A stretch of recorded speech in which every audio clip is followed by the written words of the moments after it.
Hey guys, welcome back to our non-toxic podcast. I don't know why I'm grinning so awkwardly. I just made an impulse decision to hand hold this microphone for the episode, which I always hate whenever I get into editing because then I have to deal with this.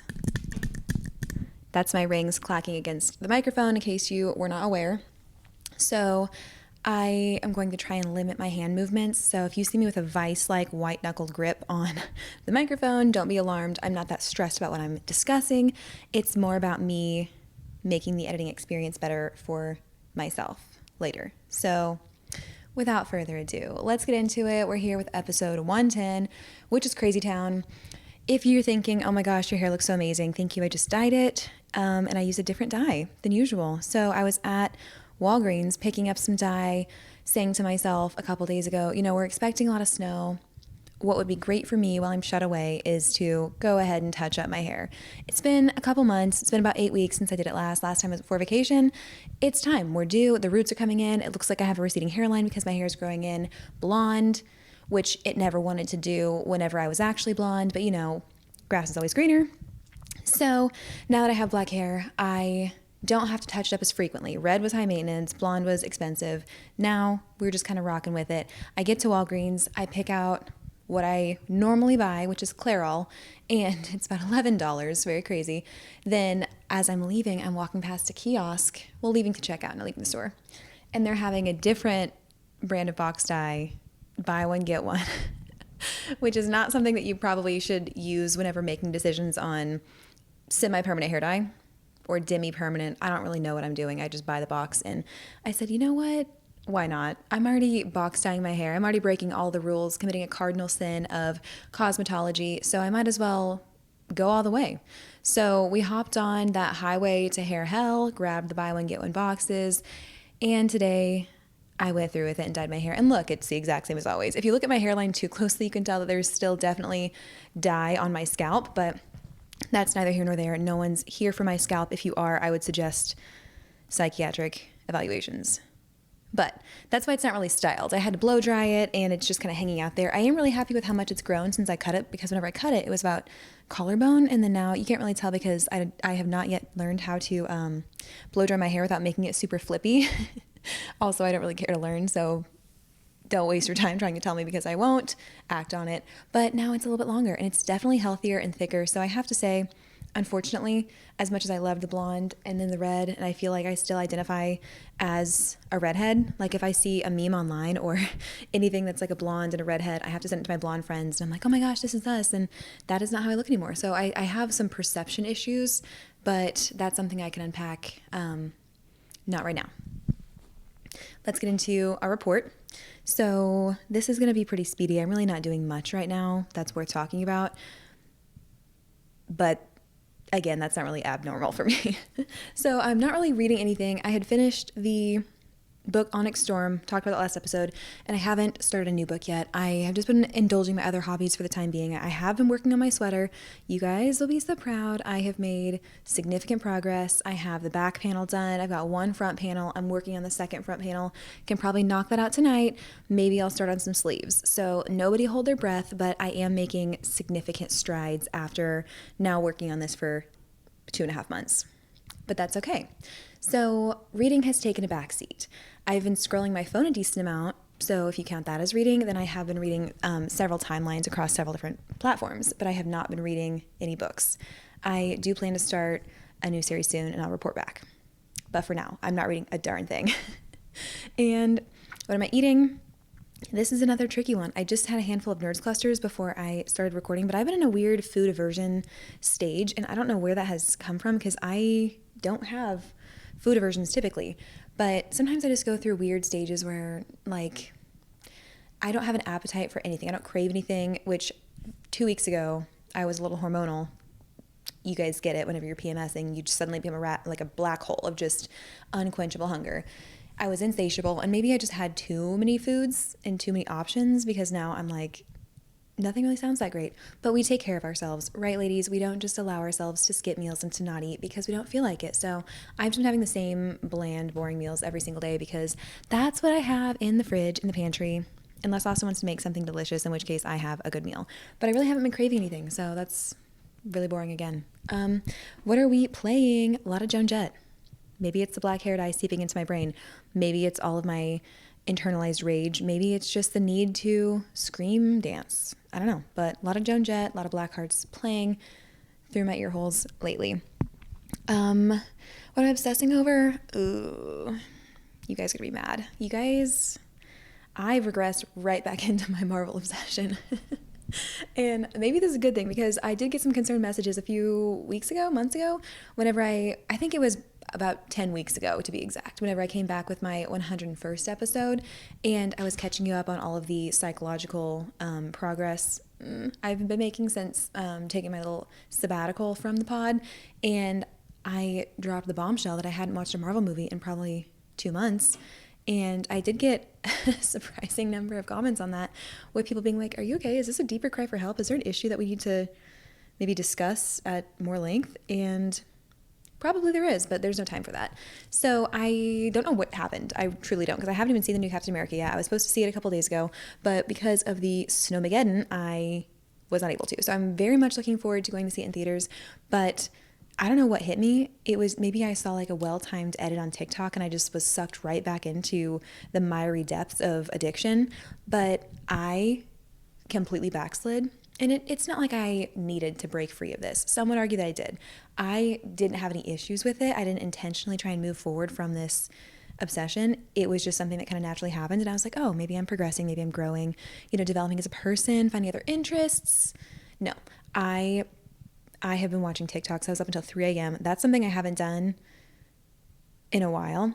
And I wasn't even doing anything in particular. It's just something about these like manic obsessive stages that I go through.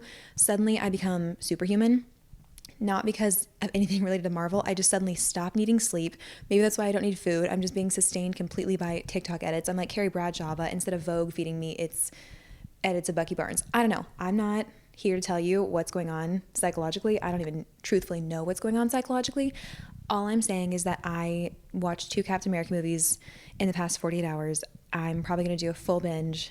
I'm pinning on Pinterest like crazy. It's not good. But at the same time, I'm having the time of my life and I'm finding a way to bring Steve Rogers specifically up to anyone that will listen, which is whenever it starts to be a problem, because then I strike up conversations with the cashier at Casey's and I'm like, so what's your favorite Captain America movie? And he's like, what?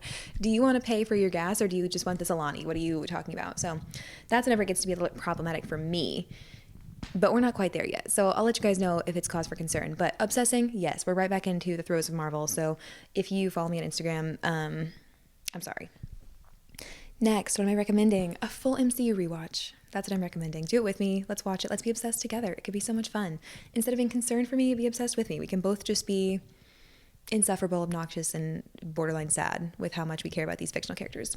But I'm treating myself to a full MCU rewatch. Okay, see how succinct that was? That was so nice, and we just breezed right through it in approximately 9 minutes. I have one more thing to talk about. So I had a video that kind of went viral online. It wasn't viral. It was like maybe 70,000 views on Instagram, and then I really have no idea what it's at on TikTok, maybe like 10 or 12. It's not crazy, but it popped off more than my usual videos do, because on TikTok I average around probably 200 views. Instagram's a little bit more reliable, but we don't typically break like 4,000 views. It's not that serious. So when this one started to do well, I was like, I'm a little concerned, because this wasn't my typical style. It was a video that I just made for kicks one day, and it was essentially saying that, main character energy is not something that happens when you overwear athleisure. Do you think that Blair Waldorf was terrorizing the Upper East Side in an aloe set? Do you think Rachel Green was whatever in a sports bra? Do you think that Aria Montgomery was, gallivanting around town, going to funerals in Align leggings? Something like that. It was like an in-jest joke. Also, I want to point out, even just the sentence main character energy is so chronically online now, because it's been so overused, that you can't even really say that without being somewhat kidding. So whenever I made that video, I was like kind of joking, kind of LOLing. I do love a set. Can I afford to stock my closet with aloe sets? No, I don't even own one. I love the idea of them, but most of my sets come from Marshalls or Ross Dress for Less, and they are knockoffs of the actual aloe set. So really, I'm too broke to even be hating. But what I'm saying is, I do genuinely miss seeing more people's fashion. And I feel like there's been some kind of significant shift between the generation that would wear actual like stiletto pumps to school and pencil skirts and peplum. And then now everything is leggings, everything is athleisure. And I'm all about comfort. I love those things as well. But I don't know. I kind of miss when it was more societally normalized for people to just dress odd, and some people still do. And again, who am I to even have this conversation? It was just like a silly little video, but it popped off and I got so many comments, and most people were like, oh my gosh, I needed to hear this. And then some people were like, I'm a mom of 3 and I work out and I don't have time to dress cute. And I was like, I'm not coming for anybody. I'm not coming for your leggings. I'm not coming for your sets. I'm not coming for anything. Really, what does my opinion even matter? No one cares what I have to say. So it doesn't matter in the slightest if I think that people should dress up. I'm not even hating on anybody. So some people were commenting and I was trying to reply really nice and be like, you do you, girl. Good for you. But momming. That's awesome. But I'm getting nervous because now it's getting close to the territory where people are going to stop being nice. I feel like I've gotten lucky for too long with people being like, you know what, you're right. I agree with this take. What a good take. And some people are instigating in the comments, then being like, yeah, leggings are so hideous and so ugly. It's the laziest thing you can wear. And I'm like, I didn't say that.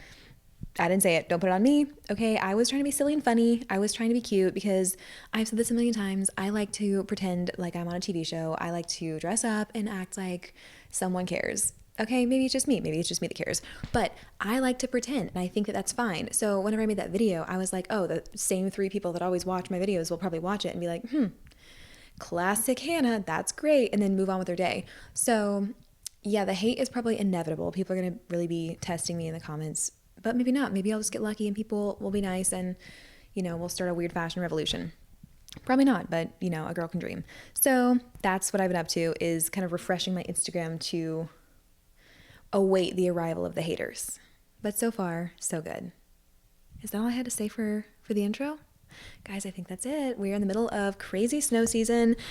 We did not get the predicted 13 to 19 inches, which I think is absurd anyways. I don't know why they said that. And I was watching the forecast the next day and they're like, yeah, we didn't quite get the amount of snow that we were expecting. We came in about half. You know what? I shouldn't hate on meteorologists either. I'm on a warpath lately. I've just been saying things, and really, I told this to my best friend. I think that people have been too nice to me over the past couple of years, and I haven't had to really think about what I'm saying because people have been too nice to me. So I've probably been saying a lot of dumb things and no one's called me on it. So if you feel like a little light bullying, that could maybe benefit me in my personality. So I don't know. I'm just putting it out there. You don't have to, but if you feel something, I am taking criticism. I know for the past couple of years I've been saying I'm not taking criticism, only compliments. I think it might be time for me to rein that back in and take criticism, but it's a limited window, so we'll see how long it lasts. I have such a fun topic for you guys today. Sorry I keep touching my hair. It's just too poofy and it's kind of in my biz, but I'll try not to be distracting. If it's a problem for you, put your phone upside down. I don't know what else to tell you. I can't help it. I probably will be cutting bangs later tonight. I just ran out of time, and that's why they don't exist on my face right now. But if you see me pop off with bangs online, then that's why, because I had another manic episode because I'm snowed in. Okay, let's log back in. So today we're talking about reinventing yourself, rebranding. I have extensive notes on this. So if you see me referring back, usually I have like bullet points of just like things to remember to say. I have notes. This is a topic that I really am excited to talk about, and I hope that you're excited to hear about because there's just so much to say. So when we talk about rebranding and reinventing yourself, usually it's a funny thing that we talk about where, we're talking like, oh, I just left the movie theater. I'm going to reinvent myself to act like the main character of this movie, or I'm on Pinterest rebranding my entire life at 2 a.m. It's kind of a joke. Like everyone LOLs at the fact that you're rebranding your whole life. But I think that it's something that is possible and common, and I think I've done it a couple times in my own personal life, but I want to make sure that I'm clear before we dive into this topic that I'm not just talking about rebranding or reinventing yourself as in the version of you that other people see. I don't want to make it so that, we're talking about how you're perceived or how your online persona is or like a character that you're playing. I want it to be like how you perceive yourself and how you act and how you, I don't know how to even explain that better, but how you think that you are, who you think that you are, things of that nature. So it would sound superficial if I didn't make that that disclaimer that we're talking about real perception of self, sense of self, things of that nature. So with that being said, let me try and do this topic justice because I've been thinking about this for some time now. Okay. I think that an example, sorry that I'm leaning back, I just really need to see my notes, and I think this will be better for audio purposes. But for example, if you think that you are this confident career woman, if you think that you're great with people, your strength is socializing, you think that you're qualified for something, you're probably going to show up to a job interview and knock it out of the park. You're going to do amazing. On the contrary, if you see yourself as someone who's still, the shy girl from high school that didn't really like to branch out, that got anxious in the first day, and maybe that's who you were, but if you still see yourself as that girl, then you're probably going to struggle with things like job interviews and dressing yourself more boldly than you think that you would like to, or putting yourself out there to make new friends. So what we think about ourselves determines the life that we live. And I wrote something that's actually quite succinct, and I'm probably ruining it by introducing it, but I want you guys to pay attention to this one. How we see ourselves determines the life we build and accept for ourselves. Maybe I'm having a mic drop moment for something that's not that poignant, but for me, I was like, oh, that is so good because I've done this before. The way that you view yourself is truly a self-fulfilling prophecy. So whenever I view myself as productive and strong and confident and capable, then I tend to do more and be more and push more, which then reaffirms my view of myself, which makes me want to seek out those opportunities and then succeed at them because I have the confidence to do so. But on the contrary, whenever I've been in stages where my confidence is shaken or I don't feel that capable or I'm in situations where I don't feel that great, then that also becomes a self-fulfilling prophecy because I maybe don't try as hard because I already don't think that I'm capable or cut out for this thing, which means that I fail at it, which means that I then reaffirm my own bias against myself that I wasn't meant to do it in the first place. So that's something that I can recognize in my own past and probably will still do in the present, but in the future, it's going to be an ongoing cycle. But I really want to make sure that that's something that I'm noting with myself because I have seen so many shifts in my persona, my interest, my self-perception, and I think that that's really changed how happy that I've been able to be. So let me walk you through a couple things, and then we're gonna dive into me personally, which I know you're so excited to do because you don't know enough about me already.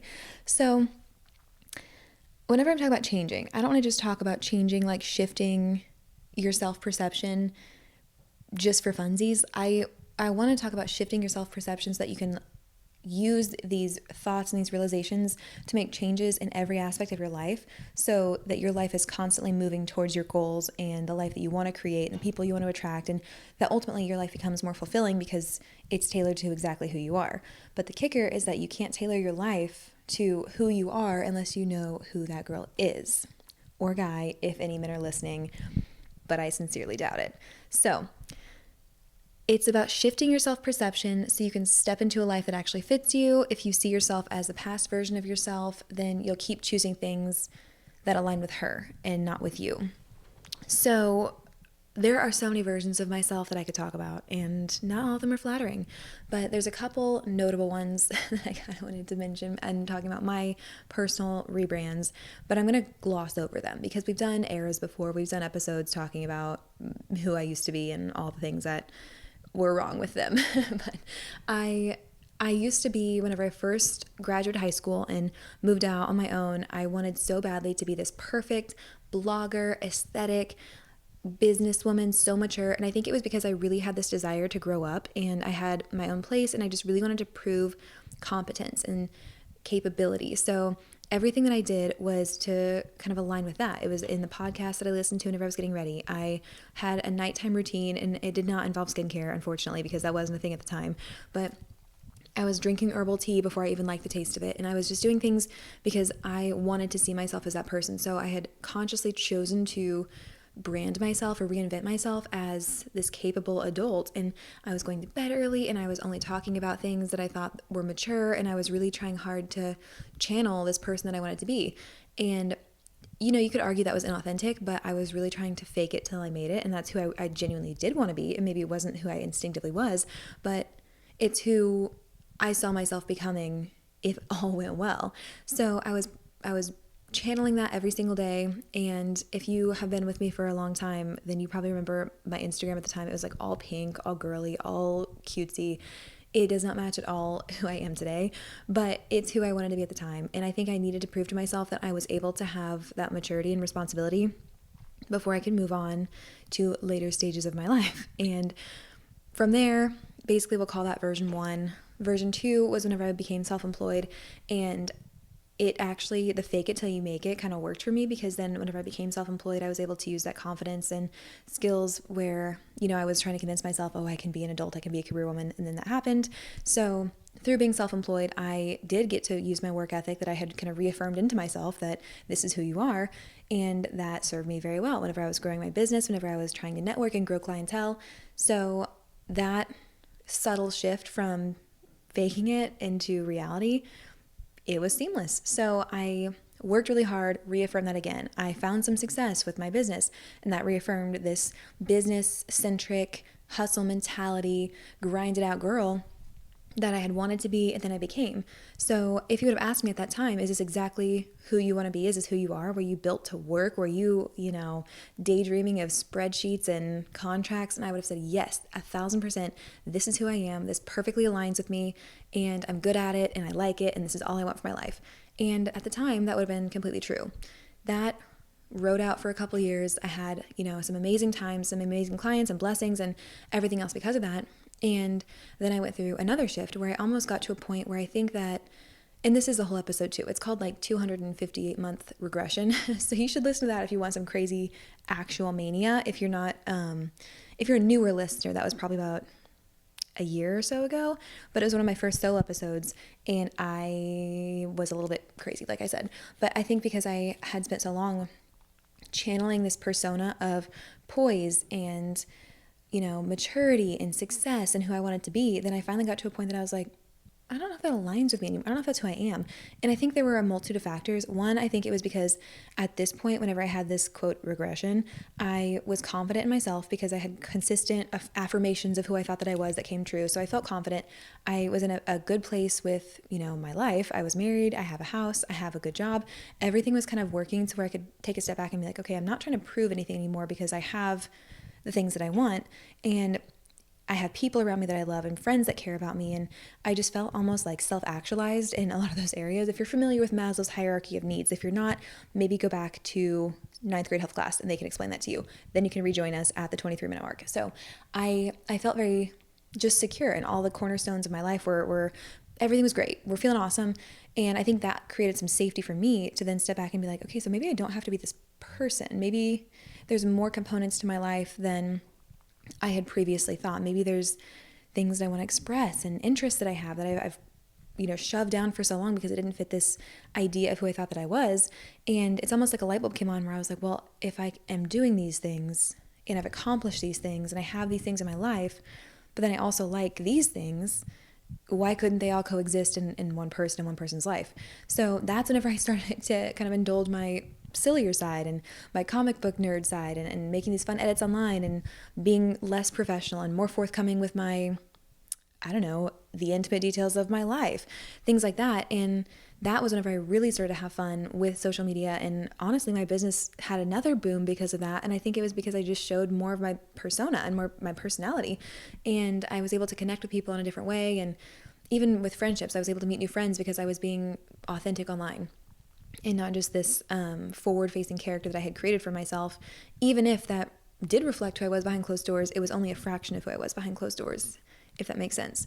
So whenever I had this quote regression, I really started posting about my dumb interests and my silly hobbies. And, you guys probably know too much about those anyways, AKA the little MCU obsession that we talked about coming back to at the beginning of the episode. And that was great. And it did coexist for a while with my business side and then my silly side. That was awesome. And obviously a lot of circumstances have changed in my life over the past couple of years, and some of them are not so pleasant, but I'm not going to get into that today because I'm having a good day. So if you want to hear about my traumas, I'm sure you can find episodes on that as well. But a lot of things kind of factored into a shift in me that made me lose that side of myself that had passion for my career, and lose that side of myself that was constantly wanting to grow and evolve and push myself harder and work these 60, 70-hour work weeks and be glued to my screen and not sleep. And that desire to hustle just was gone. It was completely burnt out. I was burnt out. And of course, when you go into survival mode, it's almost like when your body goes hypothermic, like the blood starts to leach away from your extremities and it only goes to your internal organs to try and keep you alive. That's what I think I was going through emotionally. So my energy and my life force was like leaching away from all of these other things, like my work and my interests and my hobbies and everything, just pulling away to keep me alive. So all of my energy and focus went to just the most basic things. So without sounding too depressing, I kind of turned into a shell of myself, because that was what I was trying to do, is just focus, like be alive. And if I'm a husk of a person for a while, then so be it. And that's kind of around the time that I took the podcast break. So obviously I'm condensing a lot of time here, but this is an example. This isn't the whole episode. It's not about me. Okay, it's about you guys. Just let me get to that point.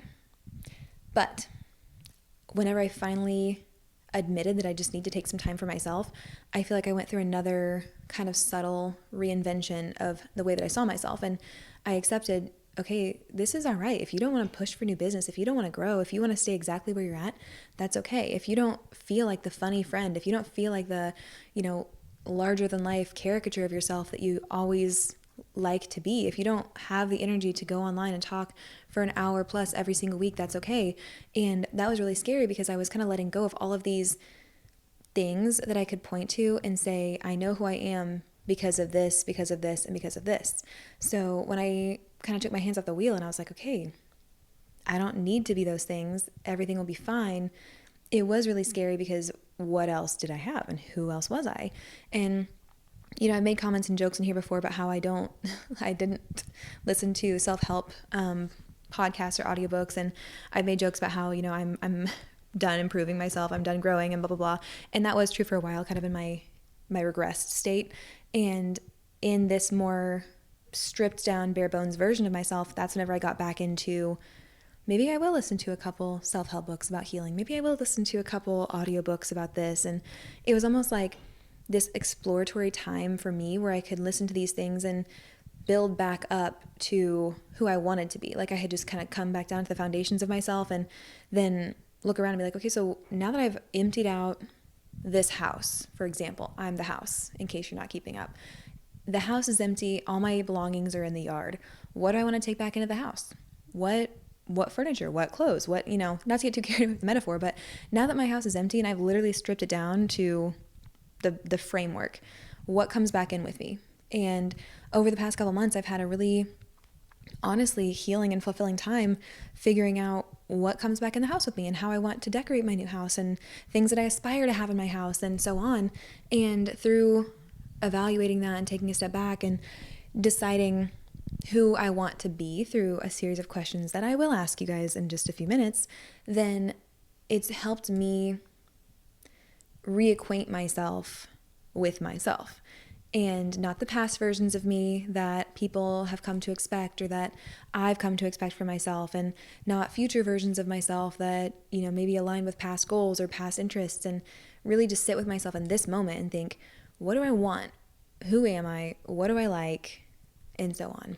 So there were a series of questions that I kind of asked myself subconsciously. I didn't sit down and have this like heart to heart with myself, even though I do at times engage in conversations of solitary nature, but that was not one of these. This is just in reflecting to create this outline, things that I had considered as I made this shift. So I'm going to ask these questions to you.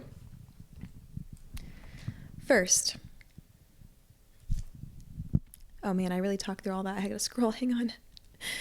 Okay. Is my devotion and obsession with my career something that I truly want and feel fulfilled by? Or is it just a trait of a character that I still feel like I'm playing? Let me sit with that for a second. So that was one that I kind of noticed whenever I felt like I was role playing. Like I literally felt like I was playing a character and sending emails out and responding to clients and sending out quotes. And I haven't done a push for new business in a long time because I've been fortunate enough to have a lot of word of mouth and a lot of consistent clientele. So I haven't really advertised a lot. And I got to a point that I was like, am I wrong for not wanting to grow, for not wanting new business. And that's whenever I had to ask myself, okay, well, is this career something that you want now? Is this something that you're really passionate about now?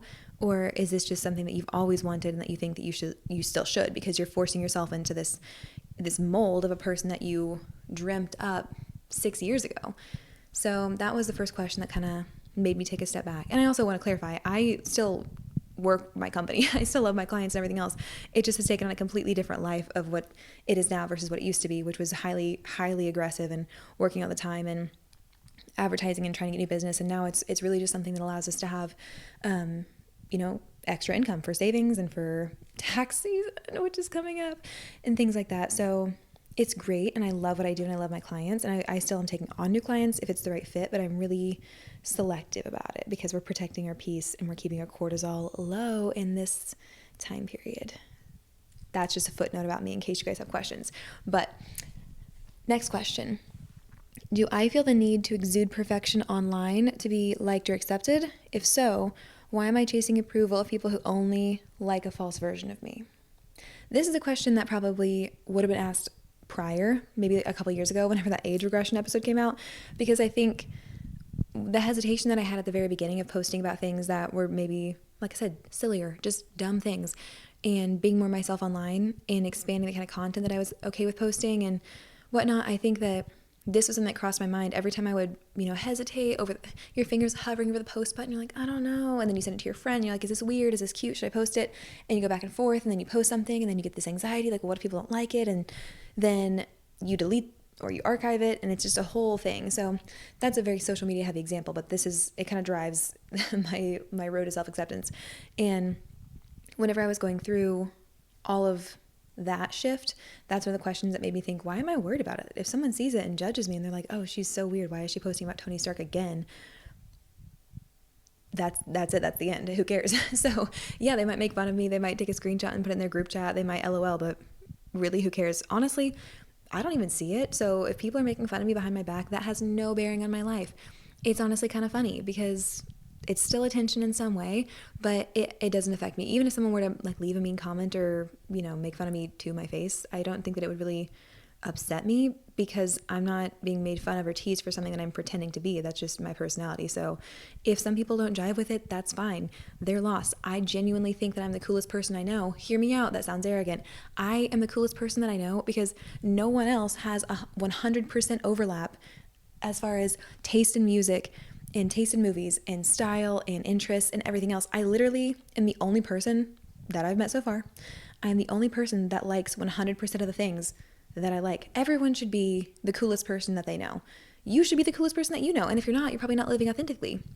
Because if you were living out all of the things that you wanted to be and to do, which I'm not talking about goals, we can't make those things happen overnight, but if you were indulging all of your interests and being your truest self and dressing how you want to dress and working in the industry that you want to work in as much as is feasible, then you would think that you were the coolest person as well, because no one else likes all the same stuff that you like.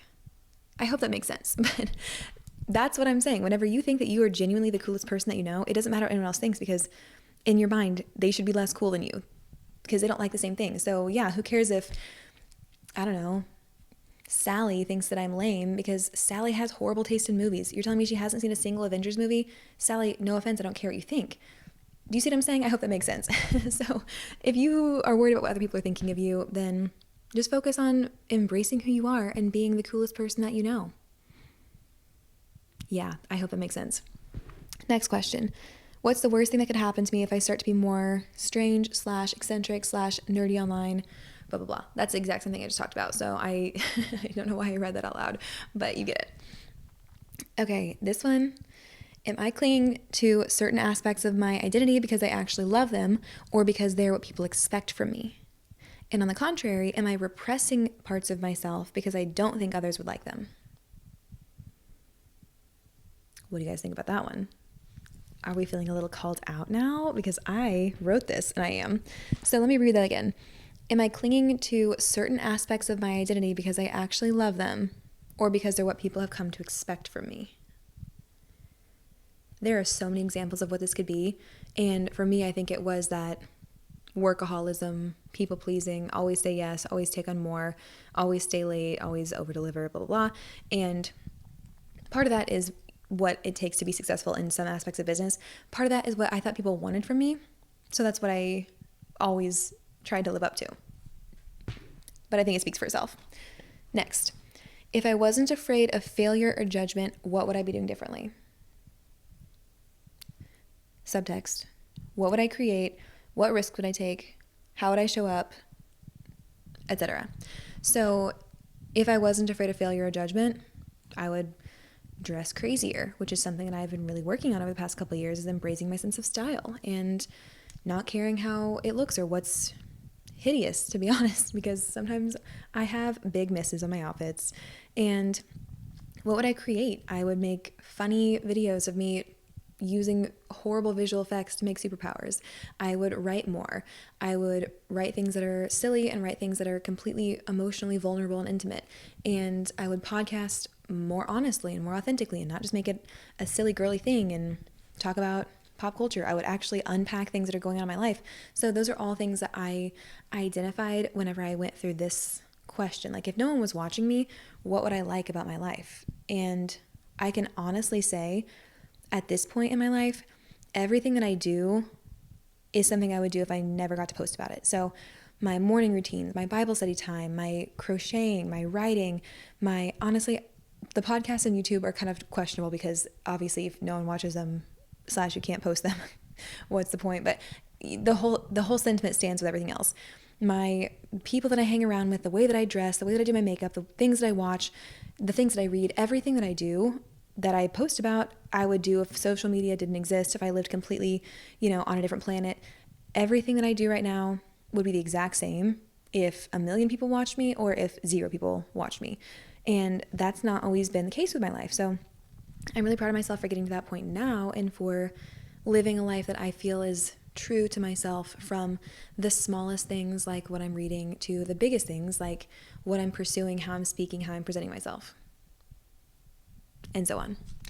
Next question. Do I still align with the definition of success that I once had, or has it changed? Am I still chasing the same dream out of habit or because it still excites me? That one is a doozy. That is another career driver question that I had, where I had to ask myself, is this something that I still want, or is this something that I feel like I should want because this is how I've made my personality known this whole time? And to be completely honest, I like being known as the hardworking friend. I like being known as the business friend, or the one who's always doing something, or oh, Hannah's so busy. I like that. And it feeds some part of me that's still affirmed by this character that I tried so hard for so long to be known as. And now it sometimes throws me whenever people are like, oh my gosh, you're so busy. And I'm like, I'm really not. I'm really not that busy. I've made a conscious choice actually to be less busy. And admitting that in the past would have felt like failure, because I built my whole image of myself on things like being busy and being successful or perceived as successful. And to admit that that's not part of me anymore, it really feels like stripping away something that I used as a trophy, or as like something that propped me up and made me feel important and successful, and asking myself, well, what is your definition of success now? What is that? And for me, it's peace. And that's it. It's peace in my marriage and communication. It's peace in my friendships and having solid relationships with the people that I love. It's, being able to move my body and not worried about coming back from the gym to 18,000 emails and stress. And it's not staying up late answering emails. It's staying up late on TikTok and Tumblr. Just kidding, kind of. But that's what I'm chasing now. That's success to me now, is getting to a point that, we've made good choices and we've saved my money and doing all these things and just worked hard to be able to take a step back. And there's so many facets to that are not necessarily financial or professional, but my definition of success is different now. So if you would have taken the version of me that valued career, accolades, progress, income per month, things like that, and shown her my life now, she'd say, what are you doing? Get off your butt and go do something. But now if you showed me, present day me, that past lifestyle, that past grind, I would have been like, ugh, get it away. I don't want to see it anymore.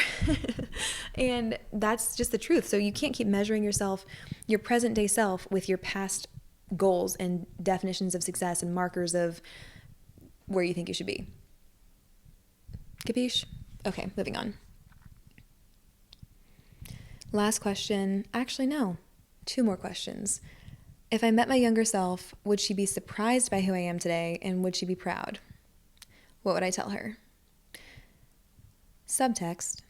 Would I want her to keep holding on to the same goals, or would I give her permission to change them?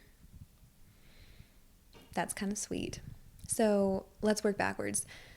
Would I want her to keep holding on to the same goals? Yes, only because I think that it was a necessary part of my growth and character development to release them and get to a point that I could consciously step back and consciously walk away from, not walk away, but you know what I mean, take a step back, but to get to a point that I could consciously take a step back and say, I'm choosing this. I'm choosing less work for myself. I'm choosing less aggression and choosing more creativity, or choosing more solitude or more peace, or whatever it is. Then I think that I would want her to pursue the same goals only if it was so she could come to the same conclusion and realize that it's not what everyone else thinks about you. It's not what everyone else pays you. It's not what everyone else says about you. It's how you feel living your own life in your own head every single day. And for a long time, all the external factors were perfect, and that made my internal environment perfect because I was, hitting these goals that I wanted to. I was getting these awards that I wanted to. I was getting these accolades and whatever else that I wanted to. And that made me happy on the inside because that's what I wanted. And now my life is good on the inside. I'm good with myself. I'm good with God. I'm good with my husband. I'm good with, all the things that really matter on the inside. And that radiates outwardly. So that's a whole other conversation about peace that, I'm not really wise enough to discuss yet. But all that to say, it's just my happiness is driven by different factors now. What was the rest of the question? I forgot, and I wrote it. Would she be surprised by who I am today, and would she be proud? It depends on the version of myself, because I've not always been the most accepting girl when it comes to myself. Very accepting of others, not very accepting of myself. I'm quite harsh, actually. So I think a lot of versions of myself would be disappointed because I don't know how to explain this without sounding like I'm dogging on myself, but I think a lot of versions of me would have felt like I gave up on something that was so good. And, why'd you let off the gas? Why wouldn't you have kept pushing? Why wouldn't you have tried to make your company bigger? Why wouldn't you have tried to hire and do more things? And it probably wouldn't have made sense to them because they haven't gone through the things that inspired change in me. So a couple versions of me would be disappointed with where I'm at. But if they stayed the course, I think they would also come to the same conclusions. Would they be surprised? Yes, because I've driven my own life by this desire to be professionally successful for so long, dating back to that first version of myself whenever I first left high school to go to college. Then that's been my defining goal, my defining characteristic for so long, that it would be surprising to say, you don't define yourself by those things anymore. There are other things, maybe sillier things, that make you happy, that you want to be known for. And even things like being a good friend. Like, I want to be known as the person that you send your 8-minute voice memo with prayer requests to, or the friend that goes to the emergency room with you because you're too nervous to go by yourself, or, the one that is just there for you. So I want to be known for those things now more than I want to be known as the professional friend or the smart friend or whatever else I was trying to strive for back in the past. And now it's just the good friend. So little switches like that, where it's not that I've changed. I still, of course, want to focus on my friendships, but who I am to those people, I hope, has shifted. And would she be proud of who I am today? I think she would think I was really cool, because I'm finally living out all the different versions of us that had been repressed for so long, and things that I had previously been too ashamed or too embarrassed or too insecure to wear or to say or to express or to just be interested in outwardly. I get to do all that stuff. So I don't know. I think it was a joint effort because, like I said, if I hadn't gone through all that stuff, I wouldn't be able to be where I am today. If I hadn't been all those versions of myself, I wouldn't be able to be where I am today. And I don't want to sound too schizophrenic talking about us and me and her and everything else. So we're going to move on. But all that to say, I think some versions of me would be quite disappointed, and other versions of me would think, dang, she is cool as hell. Okay. I have questions to ask you guys now. I know those are also questions that you could have asked yourself because I just asked them to myself. But those are questions that specifically drove my journey, and I wanted to start with those so I could give you some examples and talk through them as far as where I came from, where I'm going. That's starting to sound like the lyrics to Cotton Eye Joe, so let's go back to the outline. I should not obviously go rogue at this hour. So questions to ask yourself. What version of myself am I making decisions for? The past me, the current me, or the future me that I want to become? Ask yourself that, girlfriend, okay? What version of yourself are you making decisions for? Is it the 18-year-old you? Is it 25-year-old you? Is it 50-year-old you? Which version of yourself are you making decisions for? Is it high school you that you still are trying to please or trying to prove something to? Something to consider. Would the person that I want to become accept the life that I'm currently living? We've talked about this before when it came to goal setting. Whenever we did the New Year episode, whenever I said you guys should imagine yourself 5 years from now and decide, what's your day like? What's your life like? What are you doing every day? What things that you're doing now are still components of your future life and so on. And I did that little exercise with myself, and it showed me some habits where I was like, well, she's probably not doing that. I should stop doing that. So that was one of the things that really helped me to hone in on some things that I wanted to change on a literal, tangible level. But ask yourself that same thing. What's the biggest difference between who I am and who I want to be? Next question, but also the same question. And what's one choice I can make today that would help me shorten that gap? Only you can answer this, okay? If I could create my dream life from scratch, what parts of my current life would I keep? This is the house. This is the whole house analogy that I just wasted so much time talking to you guys about, but this is it much better said. So that's why I stick to my outline. So if you had thrown everything out in the yard, what are you taking back in with you? Everything you own, everything you are, everything you're interested in, all your friendships, all your hobbies, all your everything about you, all your expectations of yourself, all your goals.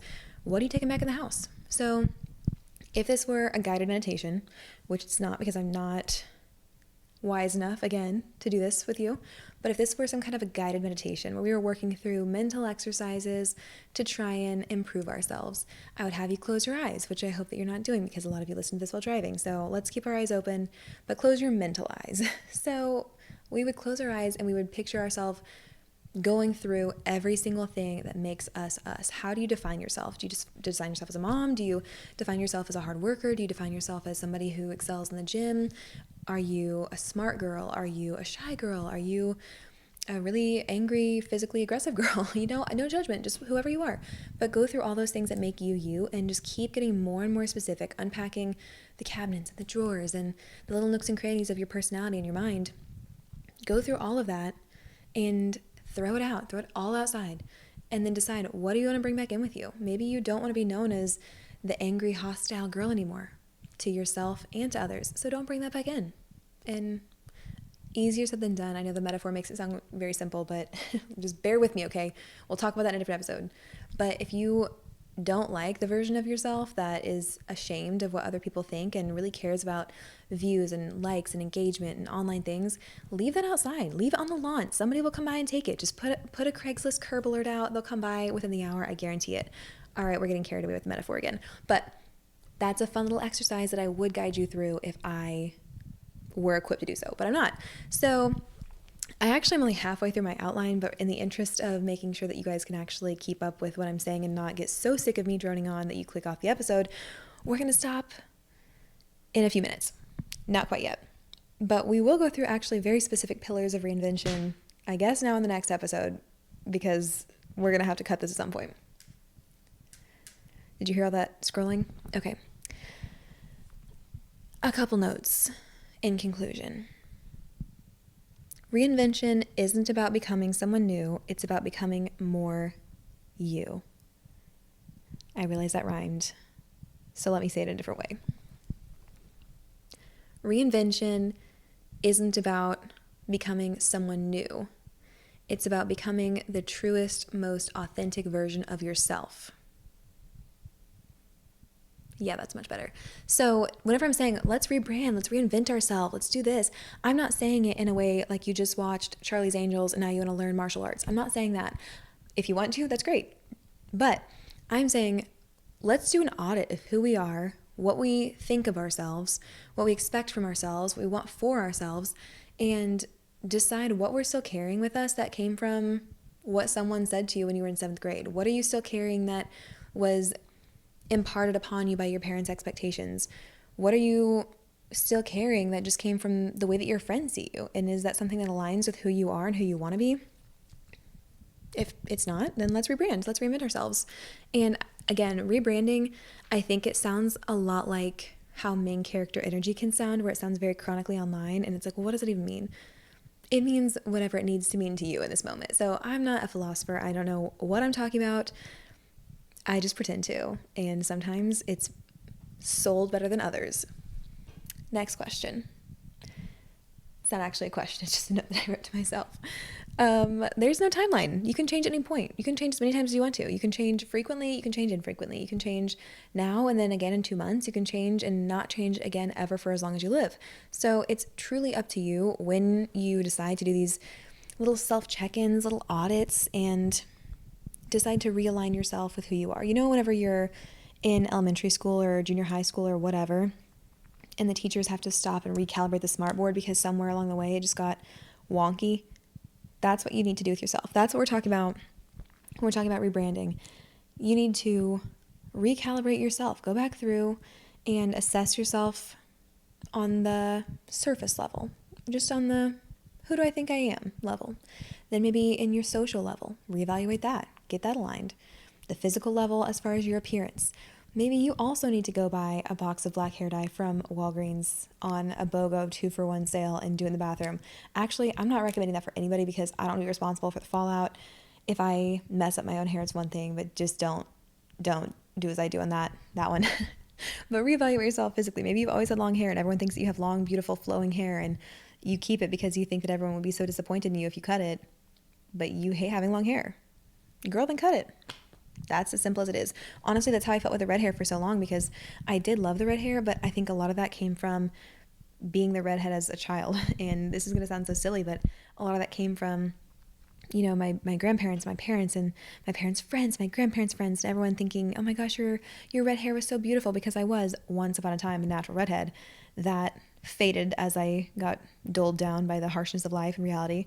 But I had tied having red hair in with my personality because it was who I was told that I was for so long that I didn't think I had the option to do anything else. So growing older and deciding to experiment with different hair colors and, you know, testing the waters and lightening my hair and then doing a darker red and then doing a light red and then maybe a strawberry blonde and then brown and then now black.